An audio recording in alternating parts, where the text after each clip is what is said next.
جمعی از جوانان سوال کردند که در حال تنگ دستی و فقر زندگی میکنیم، تا آنجا که در وجود خداوند و قرآن و پیامبر در دلهای ما شک و شبهه ایجاد شده و در دل خود سنگدلی و پرده‌ای که مانع حق شده است را احساس میکنیم. ما را راهنمایی کنید. بله برادران عزیز، بعضی وقتها در دل انسان چنین وسوسه هایی می آید که العیاذ بالله مخلوقات را الله تعالی آفریده است، پس الله تعالی را چه کسی آفریده است؟ سبحان الله. در زمان رسول اکرم صلی الله علیه و سلم در بین اصحاب پیامبر صلی الله علیه و سلم نیز چنین شک و وسوسه هایی به وجود می آمد که برخی از آن در مورد پروردگار بود. اون حضرت صلی الله علیه و سلم به آنها می فرمود که به این هنگام بگویند آمنت بالله و رسوله، یعنی ایمان آوردم به پروردگار و پیامبرش، به خدا پناه ببرند و از این فکر بیرون شوند و از شر شیطان الرجیم به خداوند پناه ببرند و بگویند اعوذ بالله من الشیطان الرجیم، یعنی پناه میبرم به خداوند از شیطان رانده شده.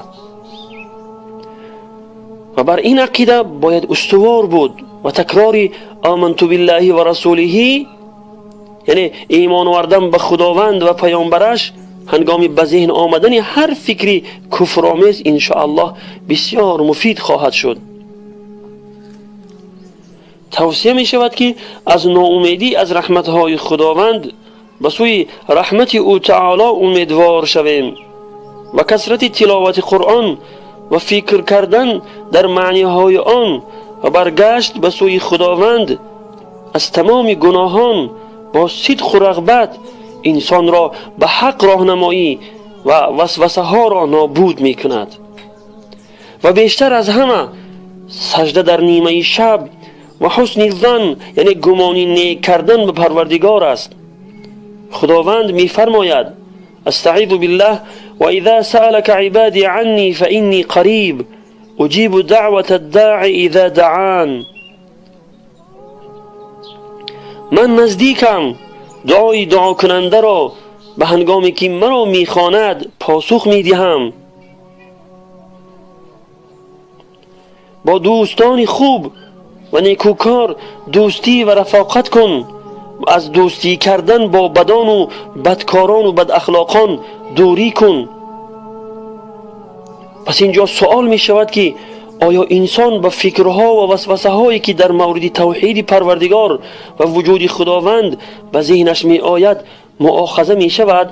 یعنی آیا او گناهگار می شود و خداوند او را عذاب می دهد؟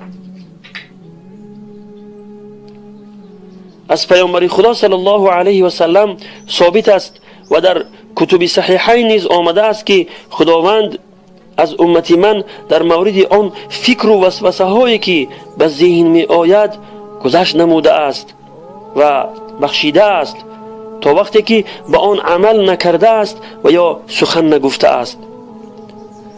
صحابه کرام رضی الله عنهم اجمعین از رسول خدا صلی الله علیه و سلم از خطر این نوع وسوسه ها سؤال کردند. پیامبر خدا صلی الله علیه و سلم فرمودند لا يزال الناس يتساءلون حتى يقال هذا خلق الله الخلق فمن خلق الله، مردمی هستند که میپرسند این همه را خدا آفریده است، پس خدا را چه کسی آفریده است؟ کسی که به چنین وسوسه گرفتار شود بگوید آمنت بالله و رسوله، ایمان آوردم به پروردگار و پیامبرش. و در روایت دیگر آمده است که به خدا پناه ببرد و از این فکر خود را دور کند، به روایت صحیح مسلم. ای جوان، میخواهی ایمان و باوریت را محکم و مضبوط کنی؟ میخواهی از شر وسوسه های شیطان در امان باشی؟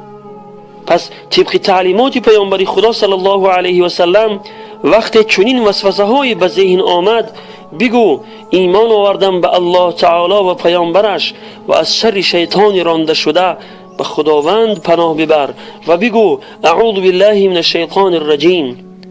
و هرچی میتوانی قرآن را بیشتر تلاوت کن و در معانی آن فکر و اندیشه کن. نماز در نیمه شب و راز و نیاز با او و گمانی نیک کردن به خداوند ایمان انسان را مستحکم و مضبوط می کند.